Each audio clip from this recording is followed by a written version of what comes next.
Hello and welcome to today's webinar. My name is Joe Guinan. I'm president of the Democracy Collaborative, TDC. I'm joined by Kalia Kuno and Edgar Petru from the People's Network for Land and Liberation. Welcome and thanks for joining us for today's webinar discussion on Trump, I Do Mind Dying, Lessons for US Cities from the Military Occupation of the North of Ireland. We have an incredible discussion ahead, and we'll get right to it in a moment. But first, we wanted to give you a few words of background about the organizations involved and what we're seeking to do together with this conversation. At TDC, we're a US-based nonprofit organization dedicated to community wealth building and political economic system change to build a democratic economy. Our mission is to create a world of peace, justice, equality, empowerment, and community ownership and control. And we try to do this, God help us, through progressive economics. It's a difficult moment, as I know everyone understands, what with climate change, the backlash against economic inequality, the rise of the far right. And here in the United States, where we're joining you from, it's a very dangerous, febrile situation. More on that in a moment. We're seeing a fusion of corporate and state power that's reminiscent, at the very least, of fascism. And we're witnessing almost on a daily basis now provocations aimed at accelerating political violence and consequent crackdowns and the erosions of our rights and freedoms. And so that age-old question of whether it's possible for a society half plutocratic and half democratic to endure for very long is now being tested to destruction. And I'll spare you all the suspense. It's not. One of those things must eventually subsume the other. And we see this happening today right before our very eyes, as the plutocratic economy of fascist billionaires consumes our democracies. In our view, the goal now must be to reverse this. We must suffuse democracy into our economy and build the new political economic system now necessary for our survival. And it's from that standpoint that the host organizations come to you today. At TDC, we're proud to be co-hosting this webinar with three other organizations, close partners of ours. The People's Network for Land and Liberation is a multiracial, multi-ethnic consortium of 6 community-based organizations located across the United States, seeking to build local solidarity economies as autonomous liberated zones, a bit like the sign where you're now entering free Derry. And at the heart of PNLL is the model first rolled out by Kali and his comrades in Cooperation Jackson in Mississippi, which is to advance democratic ownership of the means of production and co-create liberatory social relationships and communities that regenerate the Earth's life-giving ecosystems, all in right relationship to the land. So that's us on the US side. On the Irish side, you know, sometimes history gives you the friends and the comrades that you need just when you need them the most. And TDC and PNLL have been deeply engaged for a couple of years now in transatlantic dialogue with our other 2 co-sponsoring organizations today in the north of Ireland, Trademark Belfast and Glór na Móna. Trademark Belfast is an independent social justice organization based in the heart of West Belfast and rooted in the Irish trade union movement. Trademark's aim is to support workers, communities, and progressive movements to navigate a changing world and build the foundations for a democratic and sustainable future. At TDC, we've been working with Trademark to advance the conversation on community wealth building in Ireland, and we were contributors together to the independent panel advisory reports on community wealth building to the Northern Irish Executive in October 2022. And then last, but very, very much not least, we have Glór na Móna. Glór na Móna is a grassroots Irish language, community and youth organization committed to social change from the bottom up. It's been awe-inspiring for us all to see the work that Glór na Móna has been doing with community organizing, power building, culture and political education in West Belfast. Fergal and Kieran at Glór na Móna have done the lion's share of the work in putting together today's event, and we thank them and all their comrades for that. Our 4-way collaboration has really been about peace building, international solidarity, anti-imperialism and social justice, and about human emancipation and liberation through democracy and community economic transformation, all in search of deep system change.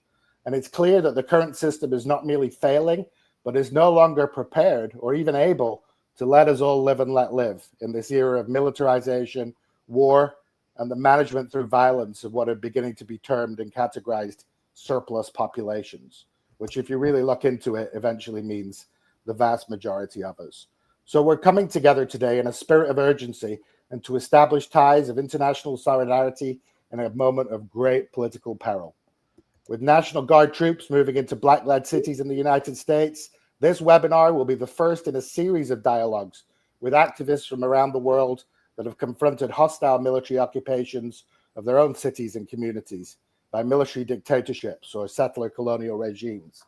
And it's fitting that this series should start as a conversation between activists in Black America and the North of Ireland. Against all odds, we have at various points in our histories been able to establish deep solidarities and mutual recognition of shared struggle.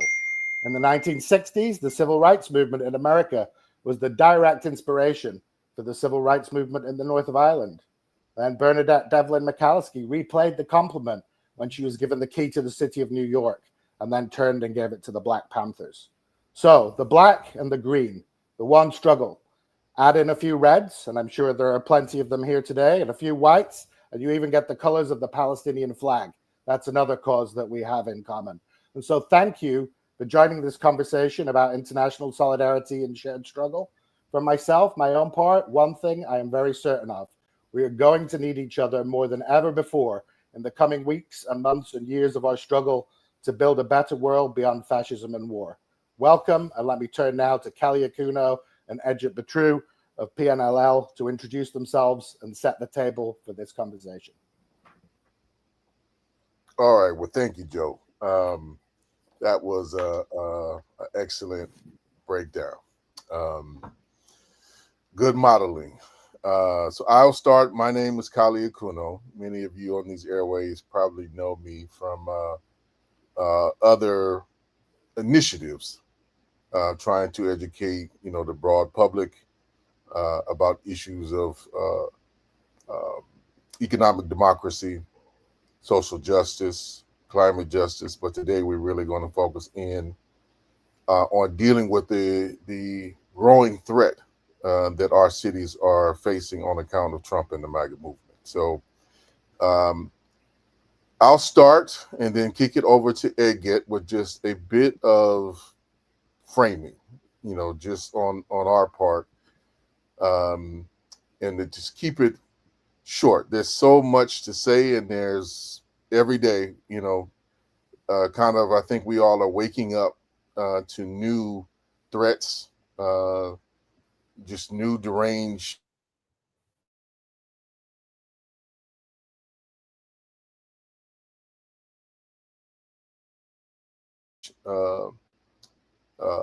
attempts by this administration to curtail one for today in this conversation with our Irish comrades.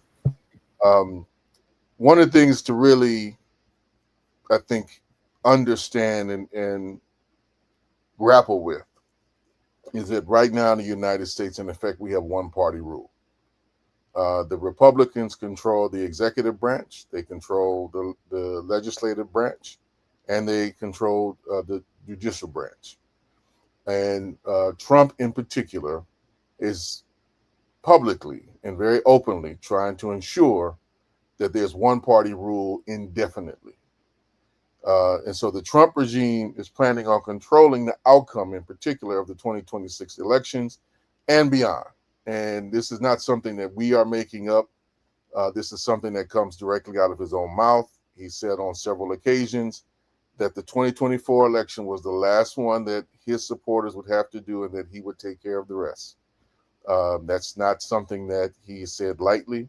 And if we look at the motions, the things he's put in motions basically since coming into office, of trying to do all of this redistricting well before the 10-year clock of when they normally do that, and all the voter restrictions, we need to take them very seriously. But that's just one method by which they're going to do that. The primary way that this regime is going about accomplishing this goal is by criminalizing and repressing the core constituency of the Democratic Party, that is the Black working class, particularly Black working class members in urban centers throughout the United States.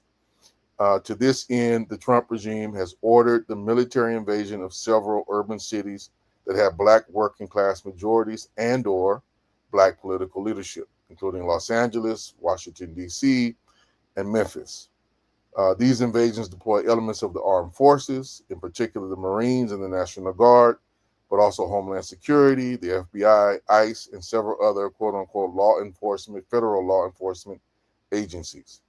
And to justify these invasions, the MAGA movement, with all their various arms, paints these as crime-ridden, lawless kind of havens that are grossly mismanaged by incompetent Black leaders and their white enablers in the Democratic Party. So this serves a particular aim and objective is what we need to be clear about. And that's why he's continuing to threaten New Orleans, Jackson, Mississippi, now in several other cities, Baltimore, Oakland, New York City even, with these types of occupations. And so we are trying to get you and the broad audience and the broad public in the United States ready for how to deal with these invasions. And with that, I turn it over to Edgar. Thank you, Kali. It's really good to be here with you all this morning. I feel like there's so much we could learn from your experience, particularly in this time. So there's a few questions that we have in mind, and we were hoping that you could speak to those, beginning with the issue that Kali just mentioned, that being the police repression which is not new in Black and Brown communities in the US, but there's clearly been a profound escalation. And as we navigate this new era, what lessons can we learn from your experiences confronting the military occupation of your communities in the north of Ireland by the British Army during the so-called Troubles? So that's one question. The other one we're hoping you could speak to is during the Troubles, groups like the Irish Republican Socialist Party and Sinn Féin wrestled with how to defend their communities while also building broad political movements. And it seems like when folks employed violence defensively, it tended to gain legitimacy in the community.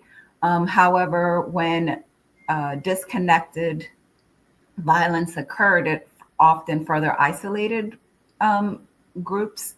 So given your experience, how do you think we can prioritize community self-defense and mass participation to effectively resist and defeat the invasions that the Trump regime is advancing currently in our communities? Another question we would like for you to speak on is the reasons why Trump, is advancing currently these occupations. It's really an effort to institutionalize an already existing fear of the state in our communities and to try to normalize this dominance of the military apparatus in our daily lives. So could you please speak to how you fought this social normalization of the British occupation over the 30 years of the Troubles, and if there are ways that we can mitigate this normalization of that presence in our communities? I know this is a lot. And one more question is, during the Troubles, both the British state and the elites tended to paint Irish radicals as criminals and terrorists when in fact you are defending your own communities. So how can we as activists, particularly those in the Black and Brown communities, counter the state and corporate media framing us as terrorists, violence, and seeking to delegitimize our resistance and to justify the repression that we're experiencing? So not all of you need to speak on all of those things, but we're hoping to hear from you on these topics. Thanks, Edgar. And just a few questions there for our Irish comrades to chew on. Let me turn now then to Fergal McKearney from Glornamona, who will introduce the incredible lineup that we have on the Irish side now of veterans of the struggle in the north of Ireland. Fergal.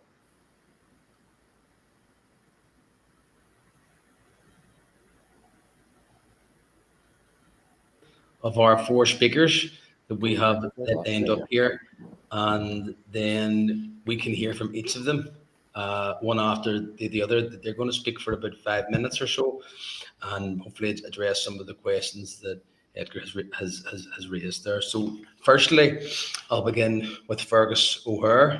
Fergus O'Hare, he'll be glad that I announce him as the oldest of our cohort, although he doesn't look it.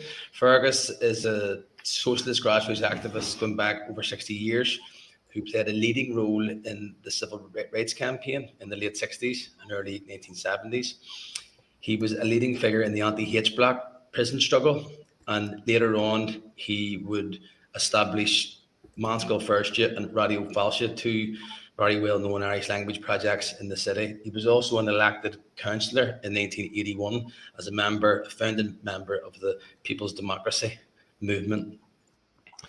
After that, we will go to AnnMarie Quinn from Belfast. AnnMarie is from the Ballymurphy area of West Belfast, and she became active in the Republican resistance movement after British military occupation. She was imprisoned in Armagh Women's Prison between 1976 and 1985 after being caught with guns and explosives. Upon her release, she spent 25 years working in mental health and is still active in Republican politics. Then we will hear from Tommy McKearney from County Tyrone. He was born originally in Lurgan and raised in the Moy in the southeast of County Tyrone. He was born into a family with a long tradition of Irish republicanism and became a leading figure in the Irish Republican Army in the Tyrone area. Tommy served a life sentence in Longcash prison for his involvement in the IRA campaign. He would also take part in the 1980 hunger strike, where he would be 53 days on hunger strike. 3 of Tommy's brothers were assassinated by pro-British forces in Ireland. Upon his release, Tommy played a leading role in setting up the Independent Workers' Union and the Pater O'Donnell Socialist Republican Forum. And lastly, we will have Séanna Walsh. Séanna is from Belfast and spent 21 years in prison over 3 periods. And he is renowned for being caught red-handed on all of those 3 occasions for his military activities. He was caged in Longcash in the cages between 1973 and 1976. He learned Irish while he was incarcerated and became a central figure in the promotion and spread of the Irish language during the H block struggle, where he was incarcerated between 1976 and 1984. He was also the best friend of IRA hunger striker and elected MP Bobby Sands. He would then find himself incarcerated again between 1988 and 1998. He has remained a Republican activist upon his release and is currently the manager of the RSE Canalia Interpretive Centre in West Belfast. So that's our 4 speakers, Akarja, and I think we will start off by handing over to Fergus. Okay, I'm traveling McClinton. Yep. Okay, sorry that I missed the introduction there because there were some technical problems at this side. My name's Fergus O'Hare. I'm from Belfast, and most of my political activity has been based here. I got involved with the civil rights movement, which started here in the late 60s and was modeled very much on the civil rights movement in the United States. That civil rights movement was designed to try to change the inequalities which were being suffered for many years since the setting up of the state by the nationalist or Catholic community. These labels don't really correctly describe the situation. Basically, it was those people who wanted to be in a united Ireland, or who saw themselves as Irish rather than British. That community suffered serious discrimination in terms of jobs and housing and so on since the start of the state. And the civil rights movement in the 60s was designed to try to remove those injustices. The civil rights movement, which was a peaceful organization, set out on a series of demonstrations and was very quickly met by the full might of the northern state here, the Northern Ireland state, and then by the might of the British state when the British Army was sent in to basically stop the unrest which arose up around the civil rights movement. The British Army were sent in, and the police and the British Army inflicted massive repression on the nationalist communities here. And as a result of that, resistance sprang up to the actual physical and military presences here, and that's where the situation with the IRA began its struggle against the oppression that was been suffered here. So it's important to counter the narrative which the British put out about violence springing up here by the IRA. The violence which came here was a result of British violence, which was inflicted on the people in the first case. My involvement through that, once the civil rights movement period came into the more militarized and period, my involvement was largely in with the People's Democracy Group, which was mentioned there, was to involve the masses in the struggle. Military struggle, by its nature, almost tends to become somewhat corralled, where because of needs for secrecy and of weapons and stuff like that, it doesn't lend itself entirely to mass participation as well as mass activities would. So our role was very much to try and involve the masses of the population in the struggle. And it became a very high level of mass participation, where we had in the Belfast area, where I was in West Belfast, we had the situation where areas were barricaded off, that the communities had come out and built barricades to keep the forces of the state out. And within those, what were called no-go areas, a large amount of community organization was involved, where people were involved in setting up, and this is the sort of work that we were involved in promoting, setting up local resistance committees and bringing those committees to where we had elections. I remember one election where we had polling booths in people's garages, people's kitchens, people's living rooms, people's gardens, where people came in and voted for whoever they thought in their local community could represent them. And that then set up a local committee. And we were moving towards what was called the Parliament of the Streets, to try to actually get people to involve themselves insofar as we could outside of the systems of the state, because we were keeping the forces of the state and the systems of the state out as much as possible. There were rent strikes because most of the houses in those areas were state-owned houses, so people refused to pay their rents and their rates. There were mass demonstrations, there were riots, and there were, again, a lot of community organization because the state was being kept out. People organized themselves through community activities, through the setting up of cooperatives, through the setting up of cooperative shops, cooperative garages, and all of that sort of activity to try and keep the community actually existing in the normal ways of being able to buy food and so on, keeping the community clean, organizing activities for young people, and so on. So that was very much the level of activity which was going on in those early years, and that would have been from the civil rights movement started in 1968. By 1969, it had exploded into this sort of mass opting out, where practically the whole of the nationalist community in Belfast and in other areas had opted out of the state and were under massive attack by the state, and were organizing themselves within those communities as best they could behind the barricades in the no-go areas. There were a lot of things which were important, and that was, again, the involvement of the community at whichever level they could be involved. I remember even in riots, which are usually the area for young and healthy people, that we would organize that people who weren't up in the front line would be behind, gathering ammunition, but gathering stones and bottles and whatever it was. So that in the involvement of everyone in the activity, that this was a people's struggle, was very important. As part of that, we were running a radio station, an illegal radio station, and we were organizing, keeping people informed in what was going on. Now, in the days before the internet and so on, it was done by local newspapers, political newspapers, by political organizations, and by leaflets going from door to door, and meetings held at street corner, going from street corner to street corner to street corner with a megaphone, bringing people out.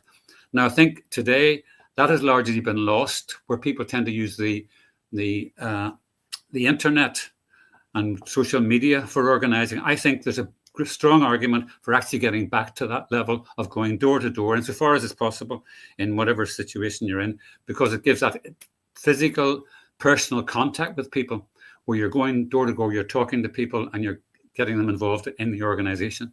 I think another very important thing, and this may sound flippant or not, but is festivals and songs, that people write songs, learn songs, and sing the songs together. If you remember the civil rights movement in the States, with this songs like "We Shall Overcome," which was used here as well, I think it's important that aspect of it, because it brings people together, that those activities are organized insofar as they can be within the areas, concerts, festivals, or whatever it is, to bring the community together, and with a strong political message of organizing on a mass basis.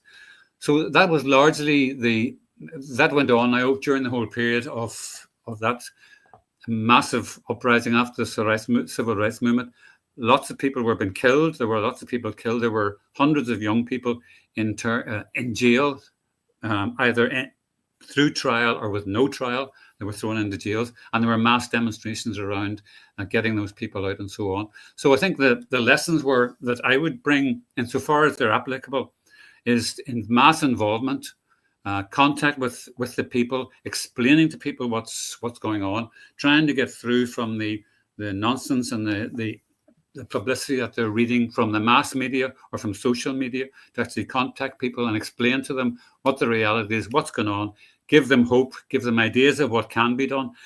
Also the idea of self-organization. I mean, I remember being on central committees of different organizations and coming back from meetings and discovering that the people in the communities were organizing things which we hadn't even thought of. So it's these great central committees and the organizing bodies had thought that people were coming up with their own ways of agitating and organizing. So involvement of people and in the movement of keeping people informed and of keeping people together through activities, maybe sports activities, maybe songs, music activities, or whatever, but that is to build the mass movement and keep the mass movement informed.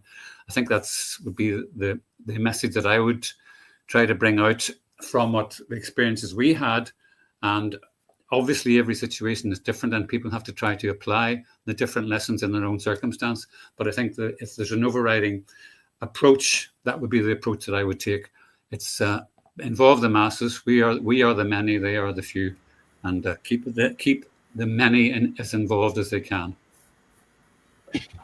Fergus, thank you very much. That was very helpful, very comprehensive. We're going to now go over to AnnMarie Quinn, if she can take it up from here. AnnMarie? Yeah, I just realised I had my mute on there. I've just taken my mute off, so I have.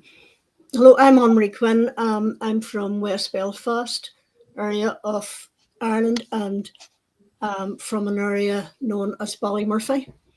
Ballymurphy was very entrenched in the Troubles and very active and very military during the Troubles on the side of the IRA.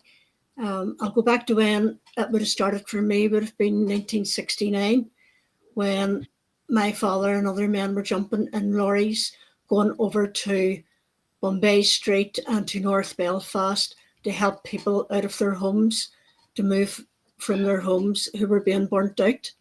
So the Protestant community became afraid of the civil rights movement, who were wanting better conditions for Catholics, better living conditions, better education conditions, better health conditions. Catholics were really neglected and really treated badly since 1921, since the Ireland was sliced and a border was put up. So really the Catholics were treated so badly over years. There were some living in like tin huts and stuff. People going for jobs were being asked what school they went to, and when they said the name of the Catholic school, they weren't getting jobs. So it was very difficult for people in the 20s, 30s, 40s, 50s, growing up in the north of Ireland. So come 60s,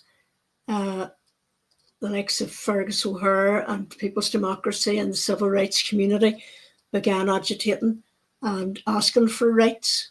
They were entitled to their rights, and they asked for them, they protested for them, they marched for them, and were beaten off the streets.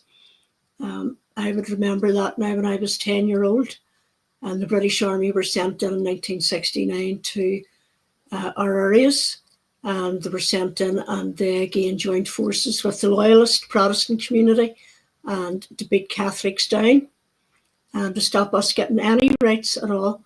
The Catholic communities, of course, we grew up with stories of how it was for our parents and about the Black and Tans, about the Easter Rising. We grew up with all these stories from our parents. So it's about knowledge, it's about awareness.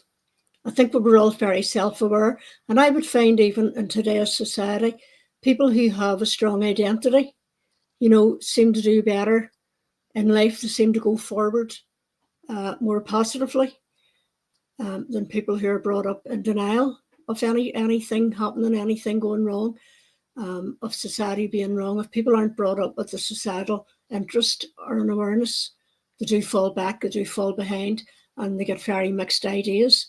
So I would advise very strongly to keep, even with children, make them aware, make them very aware of, to be proud of who they are and what they stand for. Well, as the Troubles progressed, especially in the Ballymurphy area, the activism from the IRA, professional IRA, became totally tense. It became so tense. Every day, they were active on the streets every single day. It was a guerrilla warfare, and people were very aware of their security, of their identities, of trying to mix the British Army up when they were stopped in the streets, of not giving their names, of trying their best not to give any information to make it easy for the British government. It was very much a case of beating people down. There was internment, where it was all Catholics were interned. There was 3 loyalists, 3 Protestants interned, as compared to hundreds of Catholics. Of course, a lot of them were innocent, just very much like today, where there was 210 arrested on immigration issues in the USA. 53 of them, 210,000, 52,000 were detained. So in the same way, a lot of people who have their authorization papers are going to be tortured as well. So they needn't think they're going to be free from this. A lot of people think, I'll stay on the sidelines, I'll mind my own business, I'll have nothing to do with this. And unfortunately, they very much are the same colour and the same background, and therefore they will. And as I said, if there was 210,000 arrested so far on immigration issues and 52,000 detained in America, then it proves the point that a lot of people are going to be tortured and beaten, just as we would have been beaten on the streets. So I had decided at a young age to become a Republican or a Republican activist.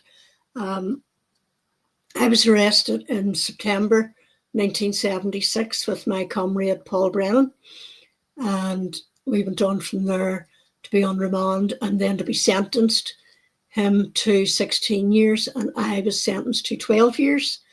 At that time, you were supposed to do half of your sentence, and I was supposed to do 6 years, but unfortunately I did almost 9 years because of the prison protests that were happening. So I believe this will be happening at the same time with yourselves, because while you're in prison, you're very much treated as a Republican activist while they're trying to criminalise you. They told us we were criminals. They tried to beat criminalisation into us. They tried to make us go to work as criminals, and we refused in prison. They tried to make us do different things to criminalise us, and on every count we refused to do that. As a result, we were locked up in the beginning 21 hours a day, and were losing remission, losing parcels, losing visits. That increased to pressure from the screws, prison warders. That increased so much by 1979 that we did know that it was coming to a more serious point. By February 1980, they sent in male warders to beat us up at the lunch table. We were all around gathering, getting lunch, and I think there was 32 women at the time, and they came in with full-length shields and they beat us. So some got beaten badly. Yeah, I got through over a man's shoulder and was knocked out for a short time. A lot of the girls had bruises and everything. They came back up into the cells later on that evening. They made us go up to the cells one at a time. They then come back to the cells that evening and beat us up in the cells. There were 2 men jumped on me at the time, and this was jail life. So this is what you can expect. Jail life is a continuation of what you see on the streets. What you would call ACE is then enforced by the army, by the Marines, as you say, by the powers that be. And that's very much carried out within the prisons as well. So we very much felt in prison that we were still fighting on behalf of the IRA during the whole time in prison. The scooper, the warders at every opportunity, they were given their orders by the prison governor. He was given his orders by the Secretary of State of Northern Ireland, who was given his orders by Parliament in London and the Prime Minister. So very much what Trump says will stifle down to those on the streets and those in the prisons. And that is where you really have to be strong. As a result, 3 women joined hunger strike in 1980. We went on a No Wash protest. We were on the No Wash protest for 13 months because they refused to let us out to have any sanitary conditions. They had used toilets to get washed, and as a result, we refused them to use any sanitary ware that they provided. It was very hard times. I'll not pretend it wasn't hard. It was very hard times. It was the hardest time of all was watching 3 women, Mairead Farrell, Mary Doyle and Mairead Nugent, on hunger strike. They were on the first hunger strike in 1980 for 19 days. As everyone knows, the Brits reneged on what they offered, and that resulted in the second hunger strike in 1981, where the 10 men died. That was a very heartbreaking time for everyone in the north of Ireland, and more so probably for all the prisoners who felt comradeship with them and very much togetherness with them. So never underestimate solidarity and comradeship. Never ever underestimate that. You know, people are there for you. People will be there supporting you. People are listening every single day on the news and deciphering what's true and what's not true. And we're too long in the tooth by now, and it's easy for us. It's easy for us really to say, well, we hear something, we know it's not true. Trump, how anybody could even vote Trump, and it's unbelievable, because that man, I think he's mad. I think he's quite mad, you know. He's a criminal. First of all, the fact that he's a criminal, he should never have been allowed in the position that he's in. So sympathise, very much sympathise with what the American people are going through at the minute. All of those who are immigrants. Yep. An awful lot of sympathy going towards you all. And especially the black, brown community, because you're being pointed out. We could have got away with things. So record. My advice would be record everything. That's where we fell short in the beginning, I believe. Record everything, witness everything, write down who does what, who did what to who, and witnesses who were present at the time. That's really all I could say at the minute, unless I'm asked direct questions. That's fantastic, AnnMarie. That's really great. We'll also perhaps get a chance to come back on some of that, on obviously on the contributions that everybody has made at Thursday. Hopefully, we'll be able to have a conversation, and we can follow that on. So, Gurmí Moiget, Shin, AnnMarie, we're going to be going to Tommy McKearney now, who will be taking us out of Belfast to the Mid Ulster area and sharing some of his experiences. Hoggan Sinish at Tommy. Margaret Fergus. I came from Mid Ulster, rural part of the north of Ireland, and I think the first thing we have to keep in mind is that the situation that we inherited was a result of colonialisation by the British. In the 17th century, the British decided that they needed to replace the indigenous population with what they called a plantation of Ulster. Plantation, they'd taken people in from Britain, Scotland, England, and Wales to displace the indigenous population, which actually was relatively successful from a British point of view insofar as that it effectively planted a living garrison on the island of Ireland, quite similar to what's happening in the Middle East, how it happened in the Middle East with the Zionist plantation in 1948. But as time went by, the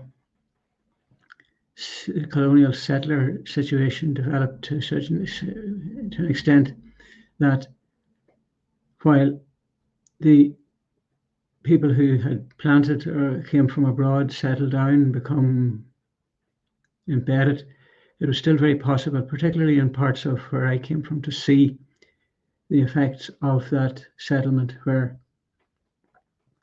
the pro-British settlers or planters all invariably had the best land, had the best parts of the country, the most fertile land. The indigenous Irish had been drove to the mountains and into the wastelands. And then to keep in mind, this is something they have to keep in mind, that in order to maintain control, Britain viewed the north of Ireland as a key aspect of maintaining control. They had to maintain a division between basically those that had arrived and the indigenous people, because as time was going by, there was always the danger, as far as the British were concerned, that the two sides would come together, as they did in the late 1790s, to form what we call the United Irishmen, the Republicans. Now, Republican have to be very careful about Irish republicanism. It's qualitatively different from US republicanism. But Britain had to ensure that the two sides wouldn't come together, so they maintained a sectarian division. Now, this pertained right through to the 1960s, based on with systemic discrimination between, let me use the term Catholic and Protestant. Now, they're not theological terms, they're more cultural terms. Catholic meaning indigenous Irish, and Protestant meaning pro-union with Britain. But I'm not using the terms theologically at all. As I was growing up, there was always a very strong police presence, backed up by a piece of draconian legislation known as the Special Powers Act, which, believe it or not, the South African apartheid regime was envious of, because they thought that it was even more powerful than anything they had in terms of their legislation in South Africa during the apartheid years. And it gave the authorities in the north of Ireland enormous policing powers. And the police used their authority ruthlessly, and they were supported by a reserve police force known as the B Specials. The B Specials were exclusively from one side of the community, heavily armed, and as time went by and civil rights movement rose to challenge the hegemony of the Unionist regime in the 6 counties of the north of Ireland, which was pro-British, maintained the British connection. and were instrumental, were crucial for Britain to hold their control over what they used as a strategically important part of their defence system. So they were prepared, the British state, in spite of the spin they put on it, the British had a vested interest in maintaining control over hegemony, effective control in the north of Ireland. So as the civil rights movement started to challenge the control,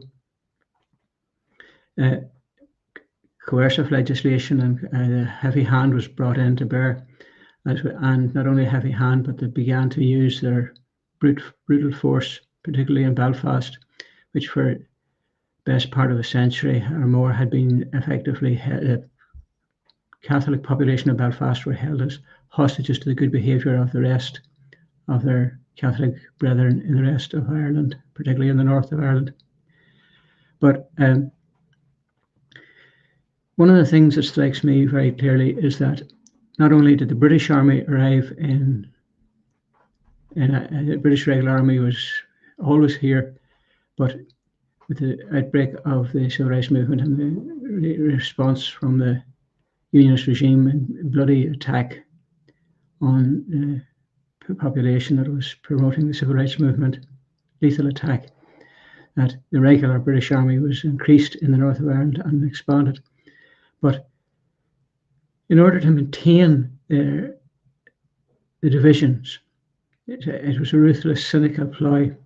What was known as the B Specials were transformed into become a regiment of the British Army based locally in the north of Ireland, known as the Ulster Defence Regiment. Now, I'm reluctant to just draw parallels because I'm not that familiar with exactly the United States and its system, but it strikes me that the National Guard in the United States, because it's recruited locally and retained, as far as I know, it doesn't be transferred overseas to the same extent. It's a local regiment or a local division of the US military. And it sounds to me very like the Ulster Defence Regiment. The Ulster Defence Regiment was different to the extent that it was exclusively from one side of the community. And the danger, the real threat that it posed was that not only that it knew the land intimately, but it knew the population intimately. It could tell now, unlike the regular army, which was more English and Scottish, who were coming as strangers to our land, armed and dangerous admittedly, but still strangers without the intimate knowledge of inside information that a local group would have. The local group, the Ulster Defence Regiment, were particularly sectarian. They could tell at a glance now who was who. You could tell the different nuanced differences in the accents between one part of the country and the other. And very often they had connections with what was a counter-insurgency strategy deployed by the British. They used counter-gangs of Protestant paramilitaries who simply engaged in a purely sectarian struggle against their neighbours, killing Catholic people simply in order to intimidate. This was a policy the British had used for well over a century. And after the Second World War in particular, it had been refined. It had been practiced in Kenya, Malaya, Cyprus, Yemen, across the board. The British had a policy of terrorising the civilian population to prevent them from supporting any opposition. And at the moment, there's a case going on in Afghanistan where British military killed, shot out of hand, murdered actually, civilian people in Afghanistan in order to intimidate the population. It's a very calculated, cynical ploy, bloodthirsty and ruthless. That's what we were aware of happening. But my personal story was then that I had joined the IRA in the early 70s, was captured in 1977 and taken first to a holding centre called Castlereagh, where I was simply tortured, to be honest, for 7 days. Taken before one judge, no jury trial, convicted on the basis of an alleged verbal statement which had been concocted by the police, and sentenced to life imprisonment. And thereafter, I went on what we call the blanket protest because the British had decided that they were going to change the narrative away from too many people in the world knew what the British Empire stood for, knew them as an oppressive, bloodthirsty regime. So they decided that rather than contest the ground with us, that they would deem us criminal terrorists, as AnnMarie has said. Now, in order to do that, they wanted to show us pictures, photographs, clips of us captured IRA to demonstrate that we were common criminals, that we would wear prison uniforms and do menial prison tasks, which we refused to do. We refused to wear the uniform. We refused to go to work. So we were stripped naked and confined to the cell 24 hours a day, 7 days a week, where we had nothing to keep us from the cold except a scanty prison blanket, which protest lasted for a number of years until 1980. We decided to go on hunger strike. And as AnnMarie pointed out, the British reneged on the terms of the first hunger strike, leading into the better known one, where 10 men died. And however, the fact is that with the 10 men dying, there was a new departure that came. It demonstrated that militant Irish republicanism had a very broad support base. Bobby Sands was elected as a member of Parliament, of the British Parliament, which shocked the British regime to its core at the time, forced them to reconsider their position. Now, while they didn't publicly admit it, I'm convinced that in private, that the deep state in Britain understood that they had to make an accommodation with the Republican movement, which led eventually to what became known as the Good Friday Agreement. Now, while I'm not convinced or not really enamored with it, all its details, it certainly indicated that the British had to meet Irish Republican demands to a certain extent.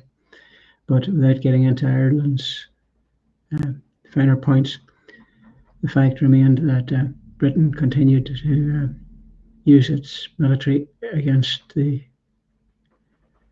Republican Army right to the last. But not only that, but also operated a covert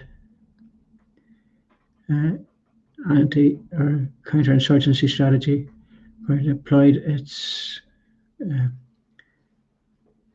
loyalist death squads to carry out sectarian assassinations of people from the Catholic population in order to intimidate right to the very end. So I'm reluctant to start giving advice. You ask me questions if you like, but I don't want to start giving advice to our comrades in the United States. I have great sympathy and empathy with their struggle. I can understand what's happening. But advice, you can ask me questions if you like, but I'm not going to start giving advice without knowing any somewhat more. So I think I'll maybe stop at that. Okay. That's a rose, Tommy. Thanks very much. That's fantastic. Appreciate to come shake our flag, and we're going to finish. We're going to head over to Séanna Brannock, Séanna Walsh, and I left out Séanna's bio that he's also an elected councillor. He was having his internet, so I think he's sort of. So over to yourself, Séanna. Okay. Yeah, okay. Well, I suppose for me, the sort of starting point, because so much of our history has been covered and covered comprehensively by the previous speakers. But for me, as a young person in Belfast. And Sorry, Séanna, could you speak up a wee bit? Right. I don't know how to turn this up, to be honest with you. Let us see. No, I can't turn it up. That's Oh, better sorry. now. That's better now, the way you're talking there. That's better now, mate. That's you. Go ahead. Well, as I was saying, the thing for me was that the whole business of the conflict here was really, it was rooted in our history, obviously, and the history of resistance that was like a folk memory that fed down through our communities for generations.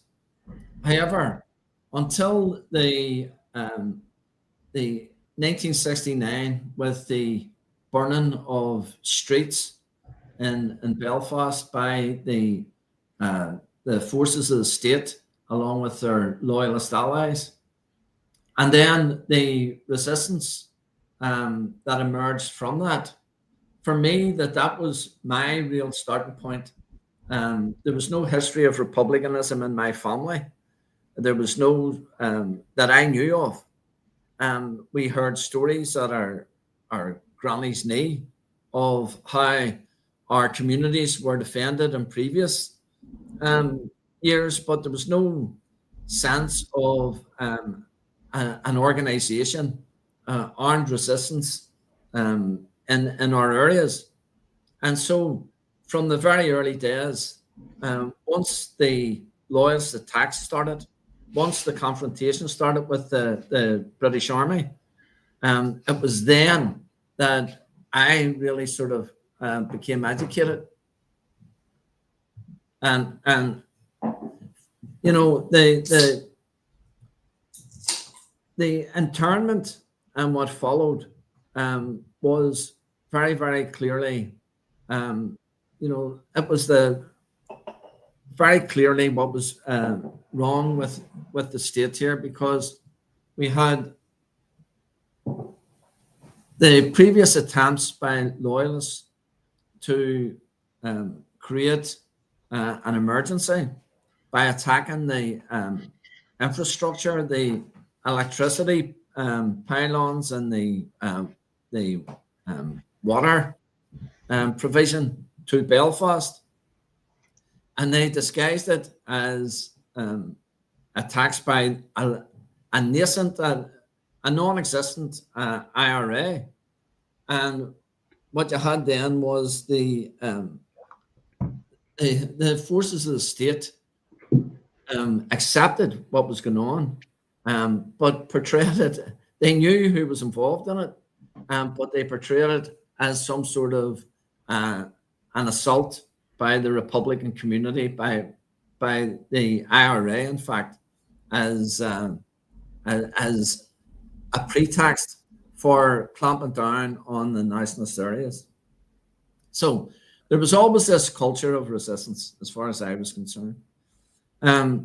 When the British Army really entered our streets after internment and after what they called Operation Motorman, where they really occupied our areas, they took over houses, they took over blocks of flats, they took over schools, they took over hospitals, they took over sports grounds, and they turned them into fortresses in the very heart of the nationalist areas of Belfast and other towns and cities across the north. It was a fully fledged military occupation, you know, and we used to joke about it, that it was like whenever the US cavalry used to go in and occupy the Indian territory, because they controlled our movement. Anytime that you left the house, you were subject, or you were liable to be searched. You were spread eagled up against the wall and questioned as to where you were coming from, where you were going to. There was brutalization involved. There were also targeted killings and random killings. Reminder, 2 steps. Right, okay. So you had all of this, and it in itself led to a whole generation of young Republicans becoming active and resisting the British occupation in this part of Ireland. You know, the thing for us in those early days, it was as black and white as we are trying to drive the British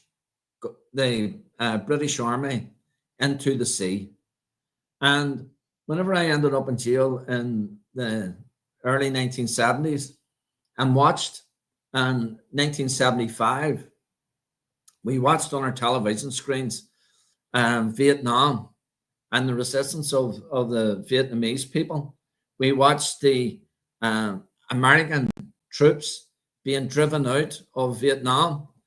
At that stage, I was preparing for release from Long Kesh, and I was saying, well, let's go, folks, because I'm looking forward to getting out and doing the same thing with the British Army. However, you know, I was very young, and the idea of that was totally unrealistic.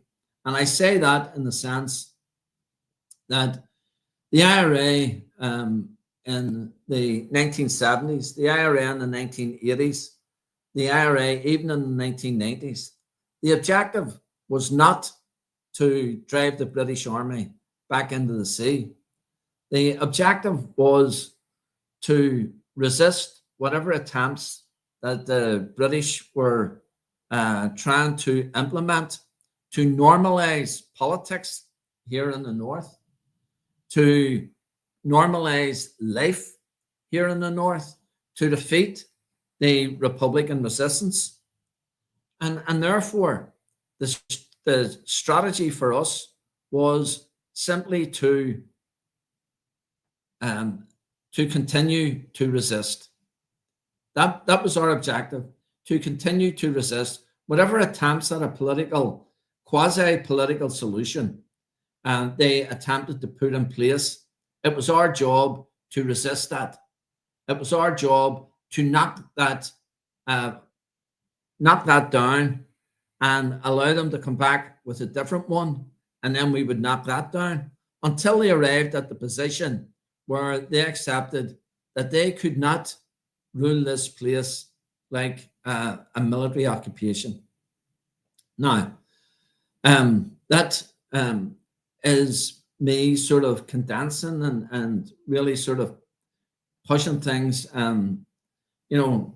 really squeezing things into very few short sentences. But it's as simple as that for the from an IRA perspective. However, the other elements to it were that we always understood that a small organization like the IRA had to be simply like the tip of the spear, that you had to have everything flowing back from that. You had to have the cultural resistance of your community.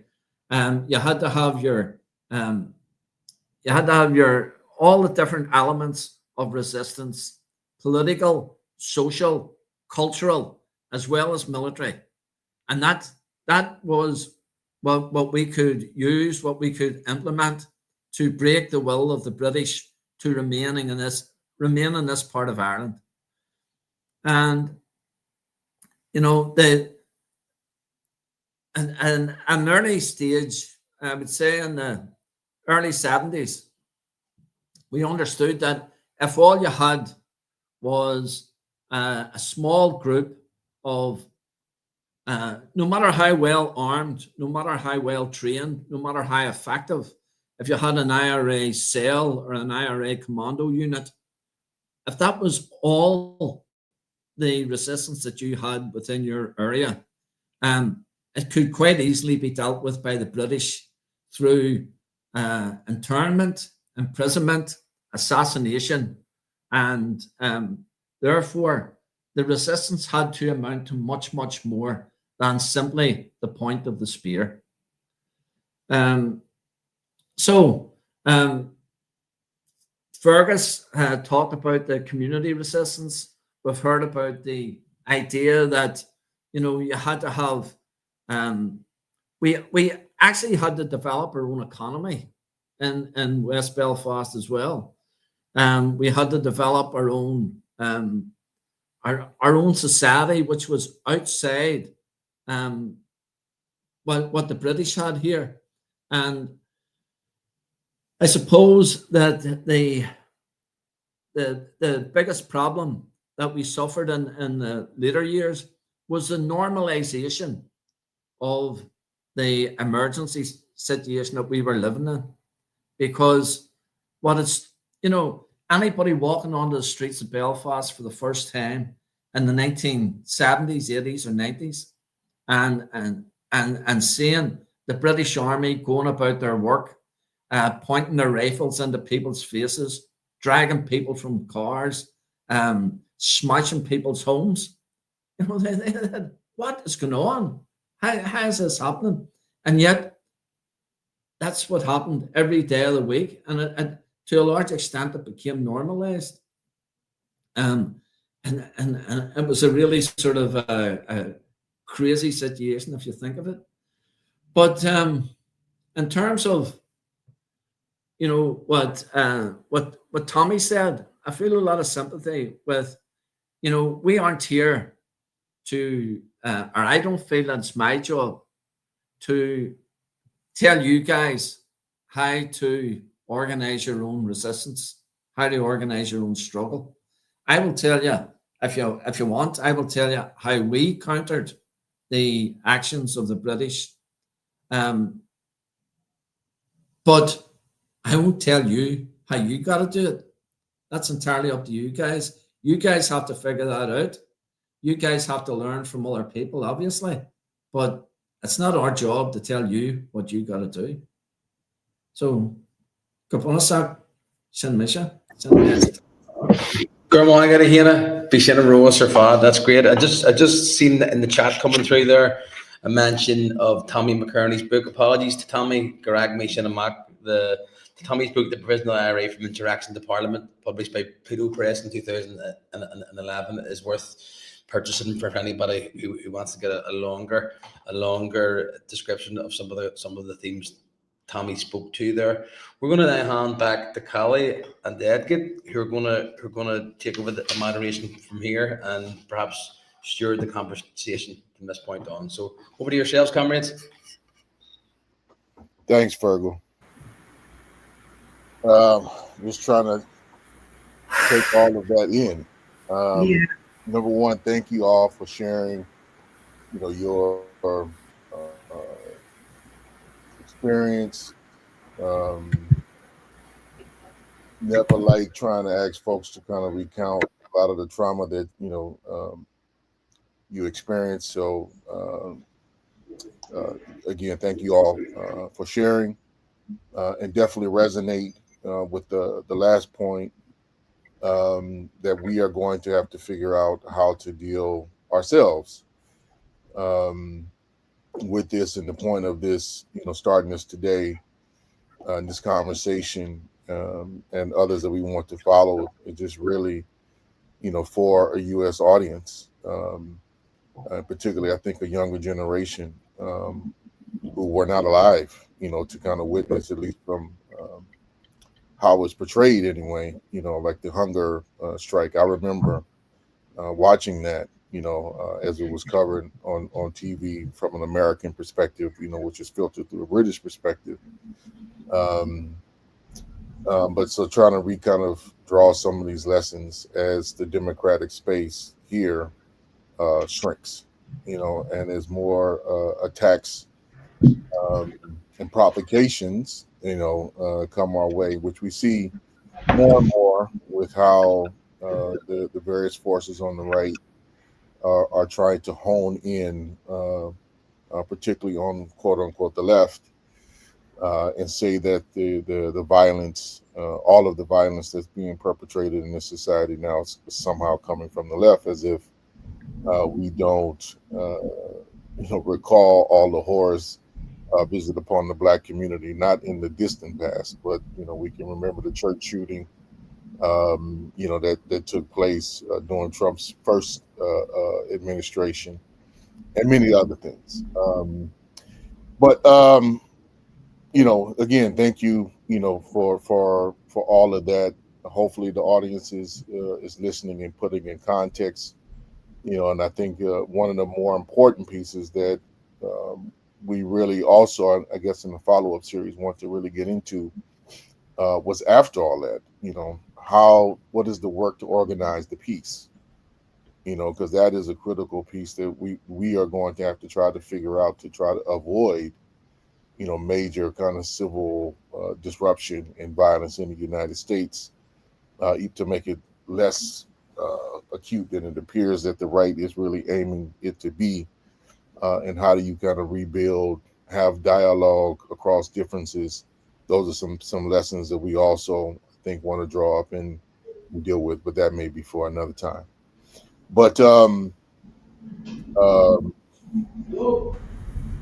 think the piece, I'm looking at some of the questions, and just to say here, very clearly, the point of this was not to highlight the IRA. I know some of you who in the chat were kind of saying that you were going to report this to the FBI as a means to target those on this very program. The point is to learn from how different communities dealt with these types of invasions and incursions and violations of human and civil rights. So, that's a critical piece that we really want to share and highlight, because it's already happening with the disappearances and I could go on. But in the time we have remaining, we were really going to try to keep this to an hour and a half. There were a set of questions, I think, that came up, or maybe some things that from the audience, and also some back and forth with all of you. So, again, if you wanted to highlight a couple of different points so we can break some of this off, is there anything that stuck out to you that you wanted to highlight or ask? Yes. First of all, just deep appreciation for sharing your experiences. While obviously you can't just take what happened in one place and apply the same strategies to another.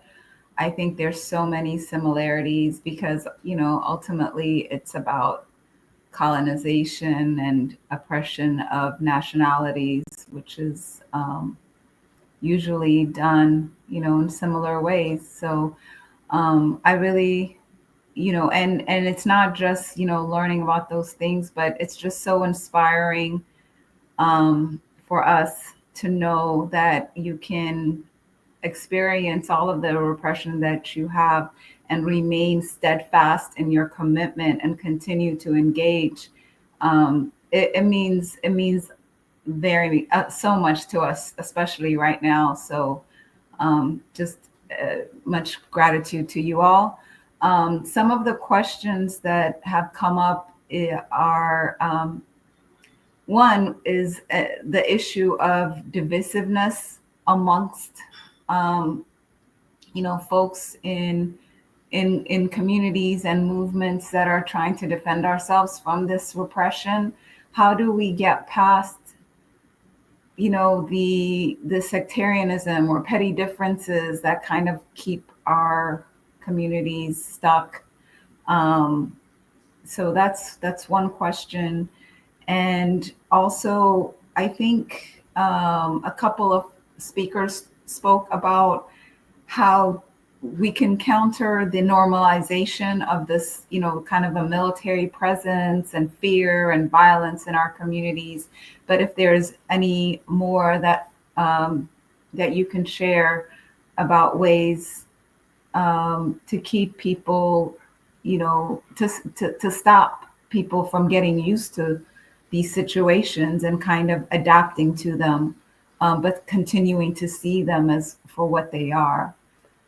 So I would highlight those two questions, and then if we have time, there's a few more.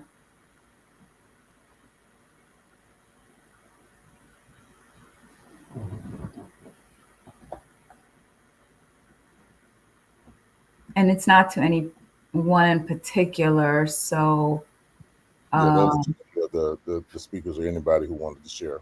Yeah. You're on mute, Fergal. There you go. No, Yeah. There you go. Yeah, you can hear you now.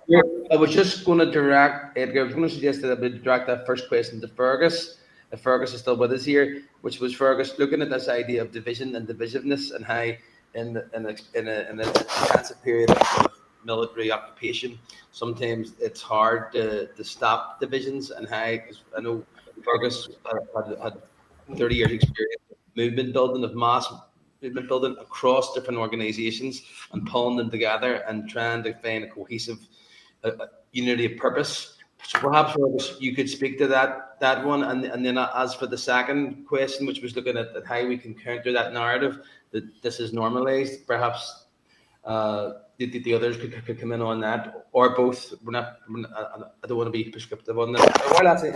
Yes, a gladly argue. Good, Margaret. Fergal. Yeah, that's a difficult issue, and it comes up time and time again, and it's come up recently. I mean, we're everyone, I suppose, all around the world is organising in support of Gaza against the genocide that's there, and there's divisions and so on that have come up, even up in that scenario. I mean, my way of approaching this is to try and talk to people, obviously, and there are more than, to convince them that there are more than one ways of being right. That if one person can, or one group can argue to try this, or to do this, and another person can argue to do that, and maybe just let them. You know, if so long as it's not going to seriously put the organization back, or put the campaign back, or put the movement back, then okay, well, let's try this route. Let them go and do it, and then find out whether they're right or they're wrong. I remember, totally irrelevant or sort of different, when we started up a school, an Irish language secondary school, and I was sort of in charge of that, and teachers would come. I have my own experiences and my own ways of thinking that things should be done, and someone come up with another suggestion. And the way one of the other teachers would come up and say, I want to do this. And my way of assessing those things, well, if this goes wrong, will it seriously affect the overall project? And if it doesn't, then let's go and see it, and possibly they will learn that they were wrong to move that, or maybe I'll learn that they were right, that there are different ways of doing it. I don't know whether that's explaining things, but if we can get that sort of approach whereby people can have different views of the way forward, and if we in some sort of comradely way discuss this and say, well, okay, what are your views? What are you trying to achieve? And let the organizations go forward on that basis, that, okay, we have a different point of view. At this point of view, it won't necessarily fundamentally destroy the movement. So let people try their different methods and their different approaches, so long as we stay together on the main road, and we come out together, and we move them, organize the masses together, and organize to get people out. I mean, I find, for example, and this is possibly going off the question slightly, at the moment, as I mentioned, there's lots and lots of people coming out here in Belfast and other places throughout Ireland around for Palestine.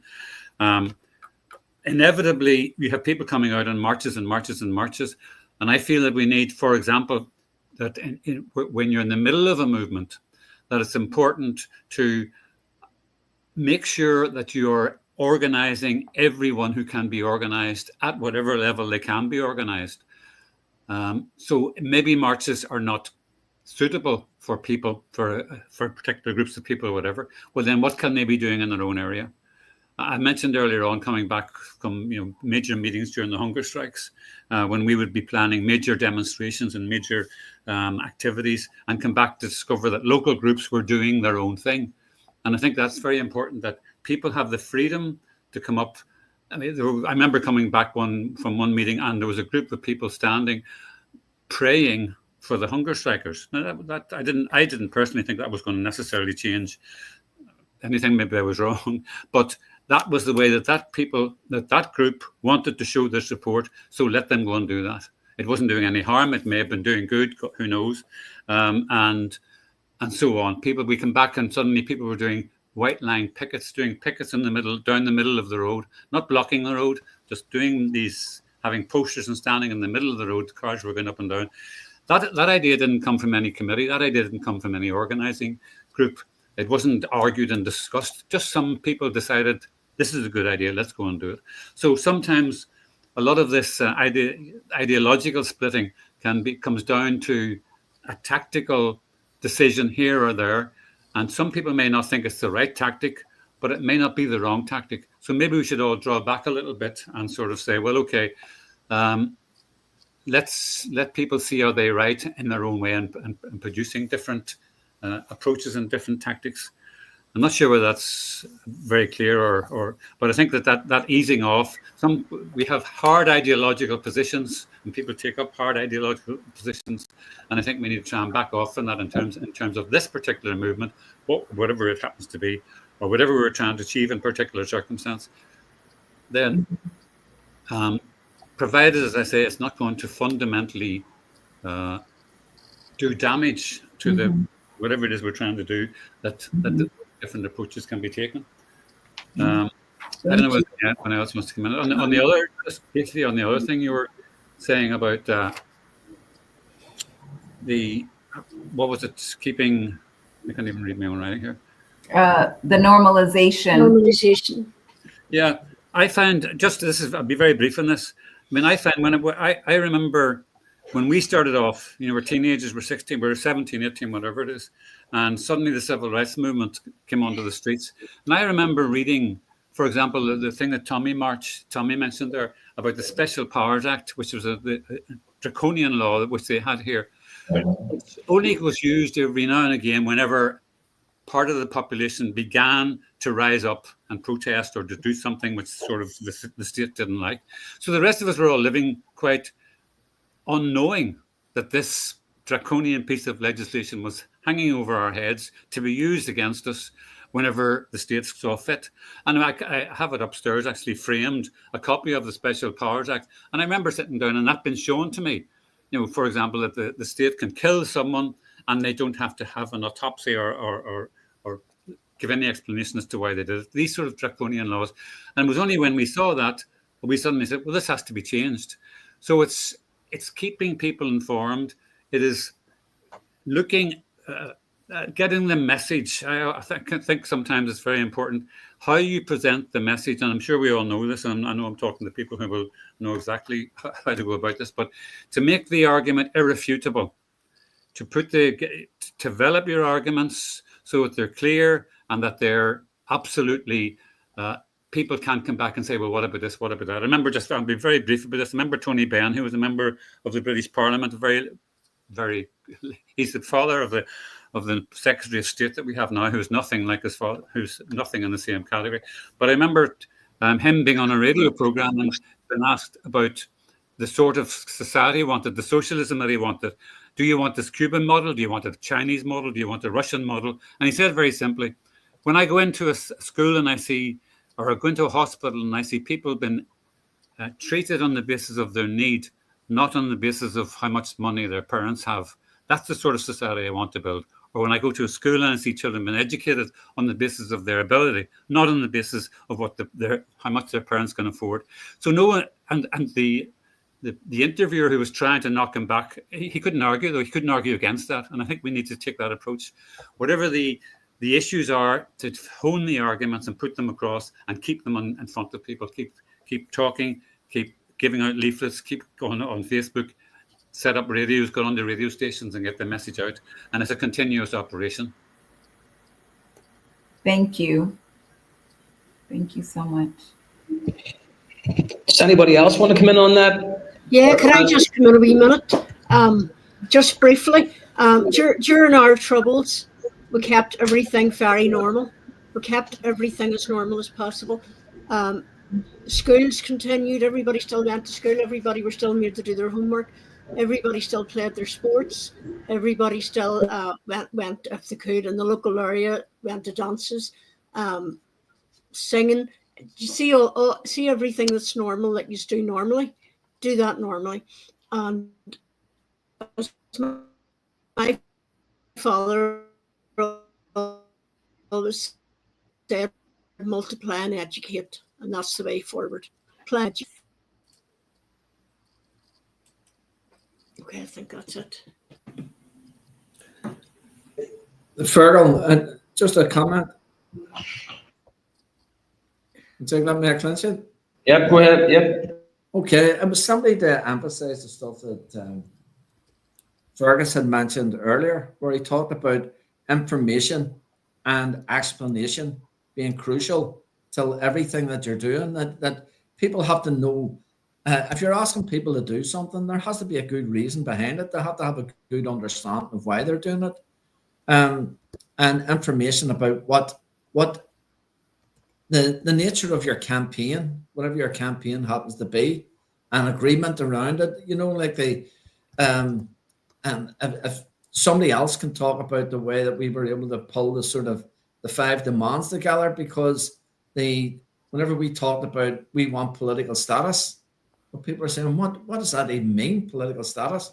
So we were able to break it down into understandable objectives, which we could put to people and get the agreement of people on in a very straightforward and collective way.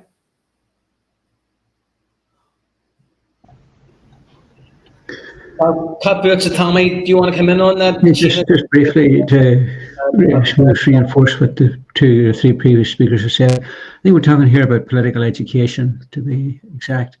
I think it's very important to figure out why what's happening is going on, particularly in your country and the States. It's no accident. It's not just an irrational old bowsy of a president. There is a cynical plan behind what they're at to keep the people divided, particularly the working class divided. There's no accident. There's a reason for it, and that's to keep control. I think so long as you're clear about the political education and what's happening and why it's happening and how it's happening, then I think it's going to prevent the establishment reducing the entire thing to normality. Yeah. Can I come back just for a second on that to reinforce that point? Can people hear me? Yes, go ahead, Fergus. It's just that idea of making the message absolutely clear. I remember now, way early on the start of the Troubles, I was a teacher, and I was at a teachers' conference way down in the south of Ireland in Kerry, as far as you can get from the north of Ireland here. And I was at this conference, and we were all in the bar afterwards, and I was singing a song to get back to the importance of singing. And I sang a song about the Hits blocks and what was going on up here during the hunger strikes. And a number of teachers came up to me after I'd sung the song and said, "Tell us this. Is what's happening up there, does that song tell us the truth of what's happening up there, or is the media that we're hearing down here that it's the IRA is the problem? That's what the issue is. There's no question of British oppression or anything, and that's what those people were being taught and told time and time again by the media. Now, if you're living at the other side of Ireland and you're not sure, you want to come up to a demonstration to support people, but you're not sure because the media is telling you lies, you won't move. In order for us to get people to move, we have to convince them. The opposition only have to sold out. They just sold out and say, but you don't know this side, you don't know that side. So that's why it's so important that we get our message across irrefutable. You make the arguments so that they're totally clear and that people, and they can't be knocked back. And that's our job, because as I said, the opposition, the government just has to throw out mud and say, it's more complex, it's all very complicated. Because people will not travel, people will not get themselves involved if there's an issue of doubt. If they're anyway in doubt, why would they come out onto the streets and endanger themselves? It's only when they're convinced that the cause is right and that they need to do something about it that you'll get them out. So the whole issue of getting the message out. When we were young, during that period, there was a statement which said, I think it was Chairman Mao or someone said, all power comes from the barrel of a gun. And that's how a lot of people were organized. In the 70s, you had military struggles all over the world, Nicaragua, South Africa, and so on. And that was a very popular consensus. I think what I have learned over the years is what's more powerful than a gun is a person's mind, if you can convince them of the rightness of a cause, then that's more powerful. And I think the biggest demonstration of it up here, and I don't know whether people, was that during the hunger strikes, you had Bobby Sands in prison, surrounded by all the might of the British Army. Screws in the prisons, prison officers, whatever you want to call them, police, barbed wire, and the British Army all around him, and they could not break his mind. So that's the sort of, that it is absolutely imperative that we get our arguments clear and we put them across strongly. And that's the most strong and the most powerful weapon that we have in our hands. Fergus, that's fantastic. I'm sure we all are in agreement with what you have said there. I'm going to hand over to Edgar, Joe, and Callie. But before I do, just from our end, I know we're pushed for time. It's a shame. If we had more time, we would ask Fergus to get his guitar out and sing a few of them songs. He's actually a brilliant folk singer. So maybe that's something we can think about again. We can have an online folk concert, revolutionary folk concert. But from our end, one of the things that Joe mentioned earlier on, our ongoing collaboration with the PNLL, Collaboration Jackson, and others. Fergus and people like him put a huge stack in international solidarity when our people were in that very, very oppressive and harrowing time. And Fergus travelled the United States, met with activists and lobbies. So from our end, we want to commit to do that. We have a lot of political education projects coming up throughout the year, community festivals, winter education schools, and we would like the issue of what's happening in the States to be front and center, that we can share with others. And we think that's one of the acts of solidarity that we can bring to the table from our end. So I'll hand you over to Edgar, Joe, and Callie in whatever order you want to take it.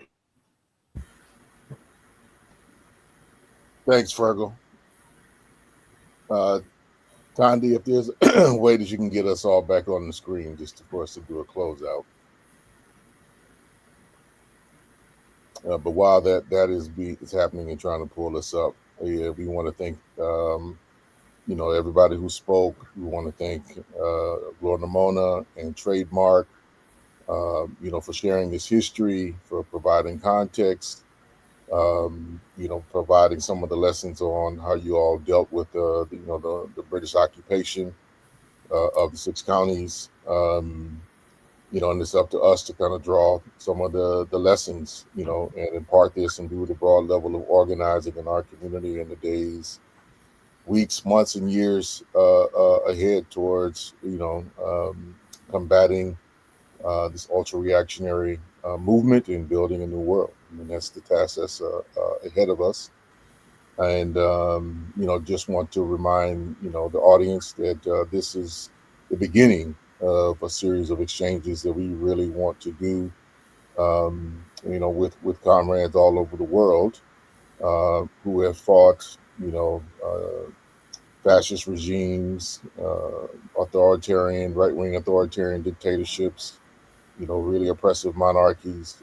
We're going to run a gamut, hopefully, in the time and space we have available to try to just educate ourselves and inspire and build solidarity. That is fundamentally what we're aiming to do with this particular series, and this was just to start. So, Joe or Egate, anything else you guys want to add before we close on out? No, just thank you all so very much, and let's stay in touch, continue to build. Yes, thank you, everybody. Thank you, Gloria Mona, Trademark, all the panelists, all the people watching. It's humbling and also empowering to hear such powerful testimonials from a period of struggle in a different context, in a different time, but one which has, I think, some powerful lessons and takeaways for us today. With me, I'm sitting with the thought about the importance of building that autonomous solidarity economy that allows us to provision ourselves no matter what's happening. The powerful statements about education and about the importance of bringing people together around the ideas that we're going to need to stitch this thing back together at the other end, because that's the most powerful thing. It's overall, really, which is that even though we're trembling on the brink of something dark and dangerous in America at the moment, it's important to remember that this too shall pass, and that we need to all be preparing for how we construct the peace and the democracy that we need to rebuild after these difficulties. So thank you all, and we will be in touch about further events in this series. But go well, go in peace, and be well. Thank you. Thank you. Solidarity forever. That's right. Okay. Thanks. Go MAGA. Uh, Thank you.